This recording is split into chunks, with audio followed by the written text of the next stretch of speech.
Setakat ini 80% lebih telah mengambil.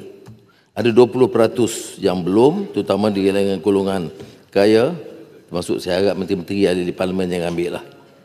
Supaya wang itu boleh dikembalikan kepada rakyat miskin mulai tahun 2026. Tapi kalau kita ambil dan bagi kepada jiran atau keluarga yang miskin, itu sangat baik.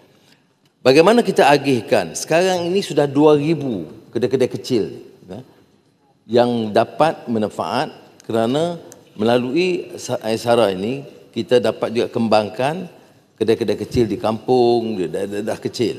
Itu sebab daripada sekitar 180 sekarang sudah 2,000 lebih kedai-kedai kecil yang boleh digunakan untuk menjana perniagaan mereka melalui Aisara. Dan Aisara kita tahu tahun ini bermula, tahun 2026 kita akan teruskan.